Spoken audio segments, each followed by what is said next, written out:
Assalamualaikum warahmatullahi wabarakatuh. Waalaikumsalam warahmatullahi wabarakatuh. Perkenalkan, nama saya Najwa Hasan, saya CBP Angkatan 11 Kabupaten Muara Enim.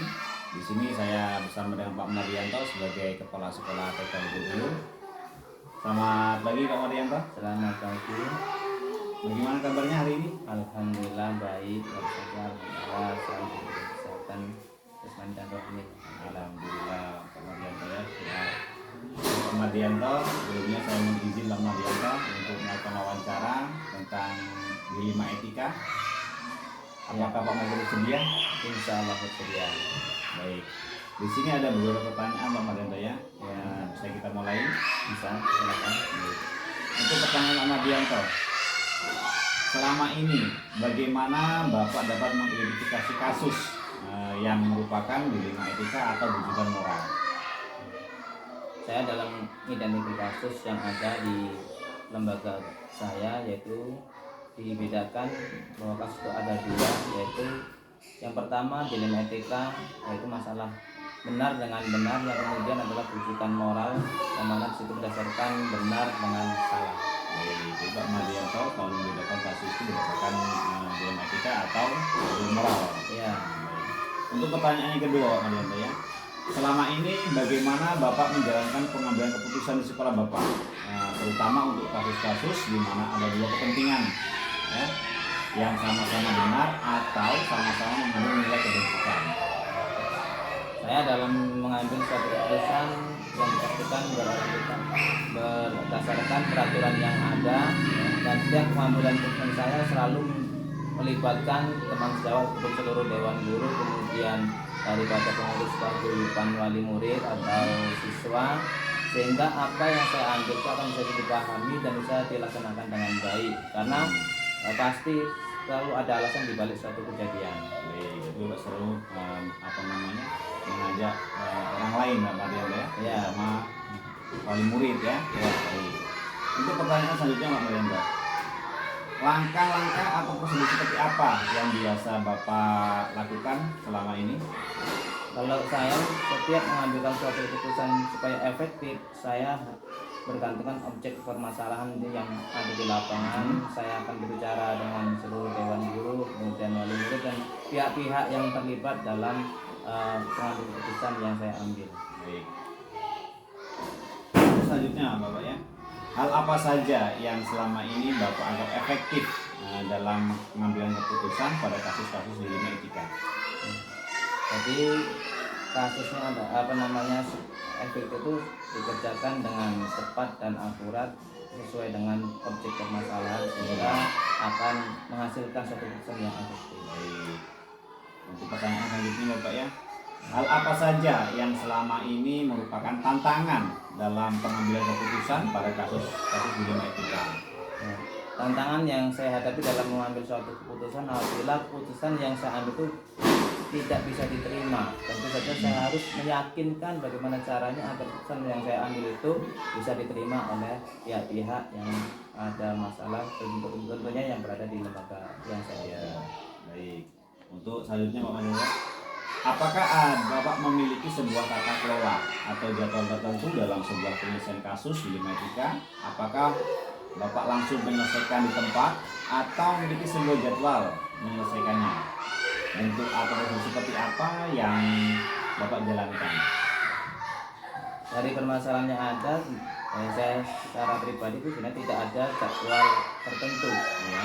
Intinya saya itu dalam menyelesaikan suatu masalah itu selesaikan dengan baik, dengan cepat, akurat, dan dengan terlalu lama masalah itu tidak diselesaikan sehingga akan menimbulkan masalah yang baru. Ya, ini Bapak ini selalu menyelesaikan masalah dengan tanggap Bapak ya. Insya Allah. Jadi begitu ada masalah cepat diselesaikan supaya tidak berlarut-larut Bapak ya. Ya. Untuk selanjutnya Bapak, adakah seseorang atau faktor-faktor yang selama ini mempermudah atau membantu Bapak dalam pengambilan keputusan dalam kasus, terutamanya dalam dilema etika? Faktor utama yang memudahkan saya dalam suatu mengambil keputusan tentang dilema etika dan bujukan moral adalah seluruh jajaran dewan guru ataupun pengurus lembaga yang saya pimpin. Kemudian kita juga melibatkan dari unsur pengurus paguyuban, sehingga apa-apa yang saya ambil dalam mengambil satu kebijakan itu akan diterima dengan baik. Baik, sangat luar biasa Bapak ya. Kemudian yang terakhir ini Pak ya, dari semua hal yang telah disampaikan, pembelajaran apa yang dapat Bapak petik dari pengalaman Bapak mengambil keputusan di 5 etika?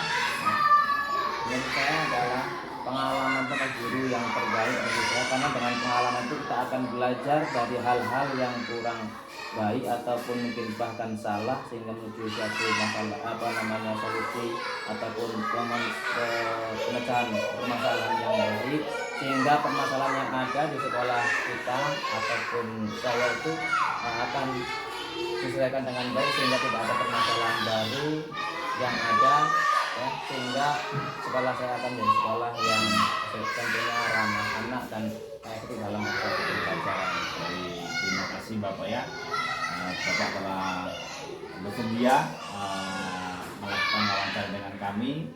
Mudah-mudahan kedepannya hubungan ini tetap terjaga Bapak ya. Amin. Terima kasih. Saya ucapkan, saya akhiri. Wassalamualaikum warahmatullahi wabarakatuh. Waalaikumsalam warahmatullahi wabarakatuh.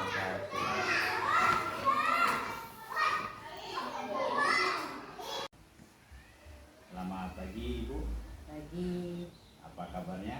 baik, alhamdulillah. Ya. Begini Ibu ya, Ya. saya di sini yaitu untuk tujuan tugas demonstrasi konseptual dalam rangka pendidikan guru penggerak angkatan 11 Kabupaten Muara ini. Di sini saya diberi tugas untuk mewawancara kepala sekolah yaitu Ibu Kusina. Apakah Ibu bersedia Ibu? Bersedia? Jadi di sini Bu ya, saya akan memberikan pertanyaan. Nanti silakan Ibu jawab dengan sepenuh hati. Jadi mulai Ibu. Bisa? Pertanyaan pertama Ibu, selama ini bagaimana ada Anda sebagai kepala sekolah dapat mengidentifikasi kasus seperti yang merupakan kasus dilema etik atau bukan moral? Apabila ada permasalahan pada pendidik, guru dan tenaga kependidikan, saya berkoordinasi dengan wakil kepala sekolah dulu. Ya. Tentu terlebih dahulu saya selalu memanggil semua wakil kepala sekolah untuk dimintai masukan Ya. yang terjadi di lapangan. Setelah itu meminta bantuan juga kepada ketua komite. Kemudian Ibu ya, pertanyaan yang kedua, selama ini nih Bu ya, bagaimana Ibu menjalankan pengambilan keputusan di sekolah Ibu, terutama untuk kasus-kasus yang dimana ada dua kepentingan, misalkan benar sama benar, Ya. sama itu mengandung nilai-nilai kebajikan. Kami memanggil berbagai pendapat dan masukan dari banyak pihak. Resiko dari suatu keputusan itu pasti akan ada yang tidak setuju atau setuju. Nah, semua itu kami minta masukan kepada Dewan Guru dan Ketua Komite. Terus ini ya, pertanyaan yang ketiga, langkah-langkah atau prosedur seperti apa yang bisa Ibu lakukan selama ini? Itu dengan strategi adalah seperti disampaikannya tadi di komunikasi dengan yang lain, mengambil resiko terkecil dan prosedur yang diambil sesuai dengan aturan. Berarti Ibu selalu berkoordinasi Dengan Ibu ya. ya. Kemudian hal-hal apa saja yang selama ini Ibu anggap efektif dalam mengambil keputusan? Mengikuti prosedur yang harus seperti itu, diambil dari langkahnya juga seperti itu yang sudah disebutkan. Ingin lebih efektif meminta berbagai pendapat, yaitu pendapat kepada Dewan Guru, kemudian kepada Ketua Komite, supaya berjalan dengan baik sesuai aturan. Jadi selalu berkoordinasi Ya, Bu ya. tidak mutus ke dewek saya itu Ya. nanti. Jadi yang selanjutnya Ibu ya, Ya. apakah ada ya, apakah Ibu memiliki sebuah tata kelola atau jadwal tertentu dalam sebuah penyelesaian masalah yang termasuk dalam dilema etik? Apakah Ibu langsung menyelesaikan masalah itu atau ada jadwal yang disusun Ibu? Ya, mengikuti prosedur yang harus seperti itu, langkahnya juga seperti itu yang sudah disebutkan. Ingin lebih efektif, meminta berbagai pendapat yang lebih banyak. Cuma sebetulnya apabila terlalu banyak pendapat, justru malah akan banyak yang lebih banyak. Cuma sebetulnya apabila terlalu banyak pendapat itu malah terlalu banyak kepala dan memakan waktu yang banyak. Maka sudah cukup diwakilkan dengan wakil kepala sekolah dan ketua komite. Baik, ya. Kemudian Ibu, hal-hal apa saja Ibu yang selama ini merupakan tantangan dalam pengambilan keputusan pada kasus dilema etik? Sebetulnya yang paling menantang bagi saya itu untuk tenaga kependidikan. Saya tidak berbicara yang lain, tapi masalah kesejahteraan Dewan Guru yang sangat menjadi dilema saya. Jadi belum bisa mewujudkan menurut upah UMR karena dana yang tersedia kurang dari untuk mengikuti yang UMR itu Pak. Mungkin kalau selanjutnya nanti ya usahakanlah, ini dananya belum bisa. Jadi sebuah tantangan Ibu adalah Ya, mensejahterakan Dewan Guru dan tenaga kependidikan karena belum sesuai dengan UMR Pak. Ya. Kemudian Ibu, adakah seseorang atau faktor-faktor apa yang selama ini mempermudah atau membantu Ibu dalam mengambil keputusan dalam kasus dilema etik? Apakah Ibu ada bantuan? Membantu mencak yang upah MR itu. Ibu memasakkan membantu Ibu dalam setiap permasalahan, bisa itu dari berbagai pihak atau dari komite atau dari guru-guru lain itu. Ada bantuan dari berbagai pihak yang telah membantu kami.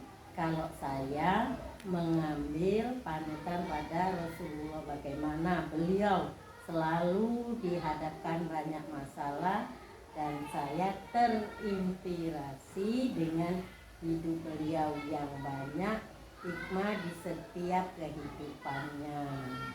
Ini pertanyaan yang terakhir Ibu ya. Ya. Dari semua hal yang telah disampaikan Ibu ya, pembelajaran apa yang dapat Ibu petik dari pengalaman Ibu dalam mengambil sebuah keputusan dilema etik? Saya belajar dari berbagai pengalaman sehingga jangan sampai suatu kejadian terjadi kembali. Kita boleh sesekali mengambil teori, namun kita tidak bisa pukul rata suatu kejadian. Kalau teori kan berbeda dengan praktek di lapangan. Jadi itu ya. Baik Ibu, pertanyaan sudah selesai Ibu ya. Sini saya ucapkan terima kasih atas partisipasi Ibu dalam tugas demonstrasi intelektual saya. Mudah-mudahan kedepannya kita bisa lebih berkolaborasi lagi dalam hal seperti ini. Terima kasih Ibu. Sama-sama. Kami permisi Ibu ya. Iya. Assalamualaikum warahmatullahi wabarakatuh. Waalaikumsalam warahmatullahi wabarakatuh.